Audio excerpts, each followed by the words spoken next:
অর্থায়ন, দক্ষ শ্রমিক ও মানব সম্পদ নিশ্চিত করা গেলে বাংলাদেশের জাহাজ নির্মাণ শিল্প আরও প্রসারিত হবে, এমন মত এশীয় উন্নয়ন ব্যাংক এডিবির কান্ট্রি ডিরেক্টর মনমোহন প্রকাশের। তার মতে, দক্ষ শ্রমিক তৈরি করে বিলিয়ন ডলার রেমিটেন্স আয় বাড়াতে পারে বাংলাদেশ। সম্প্রতি এসিআইপি প্রকল্পের আওতায় চট্টগ্রামের একটি শিপইয়ার্ড পরিদর্শন শেষে এসব কথা বলেন তিনি।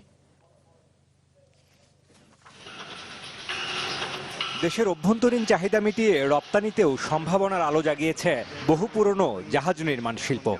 বাংলাদেশের তৈরি জাহাজ তাই রপ্তানি হচ্ছে নরওয়ে, ডেনমার্ক, জার্মান, পোল্যান্ড কিংবা চীনের মতো শীর্ষ অর্থনীতির দেশে। খাত সংশ্লিষ্টদের মতে 150 বছরেরও বেশি পুরনো এই শিল্পের অগ্রযাত্রা ও বিকাশে অন্যতম চ্যালেঞ্জ কেবল অর্থায়ন নয়, দক্ষ জনবল। উদ্যোক্তারা বলছেন, আগের চেয়ে খানিকটা পাল্টেছে সেই ছবি। তবে দক্ষ মানব সম্পদ তৈরির চ্যালেঞ্জ মোকাবেলায় গত 5 বছর ধরে সরকারের সহযোগী হিসেবে কাজ করছে উন্নয়ন সংস্থা এশীয় উন্নয়ন ব্যাংক এডিবি।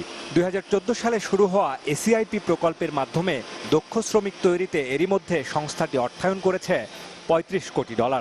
এসিআইপি আমাদেরকে ট্রেনিং দিয়ে মানব সম্পদ তৈরি করে দিচ্ছে। এটা আমাদের জাহাজ বানাতে সুবিধা হচ্ছে। আমরা বহির্বিশ্বে জাহাজ বানানো একটা কোয়ালিটি শিপ বানাতে পারছি। এখন বাংলাদেশকে বিদেশ থেকে বাংলাদেশের যেই প্রয়োজনীয় যে জাহাজগুলো লাগবে কোনোটাই আনতে হবে না। এডিবি জানায়, এসিআইপি প্রকল্পের আওতায় শুধু জাহাজ নির্মাণ শিল্পেই প্রশিক্ষণ দেয়া হচ্ছে 7,000-এর বেশি তরুণ।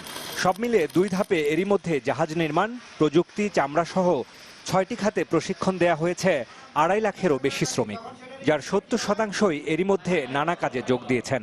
অনেকেরই কাজ মিলেছে দেশের বাইরেও। প্রশিক্ষণরত তরুণরা জানায়, বেকারত্বের দায় ঘোচাতে বড় স্বপ্ন নিয়ে এসেছেন তারা।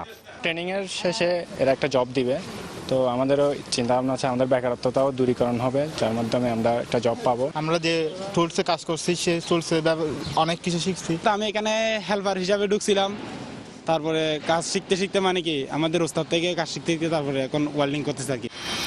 প্রকল্পের অগ্রগতি ও প্রশিক্ষণ মূল্যায়ন করতে ওয়েস্টার্ন মেরিন শিপইয়ার্ডের পুরো এলাকা পরিদর্শন করেন এডিবির কান্ট্রি ডিরেক্টর ও প্রকল্প পরিচালক।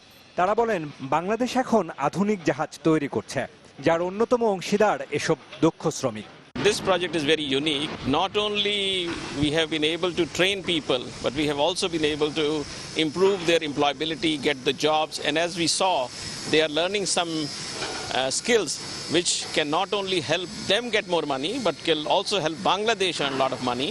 এটি ট্রাঞ্চ ভিত্তিক একটি প্রকল্প। আমাদের প্রথম এবং দ্বিতীয় ট্রাঞ্চ এখন চলছে।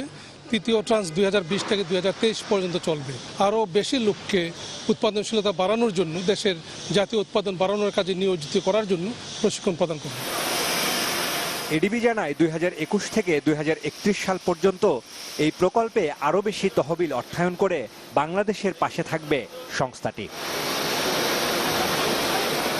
বাবু কামরুজ্জামান, চ্যানেল 24, পটিয়া, চট্টগ্রাম।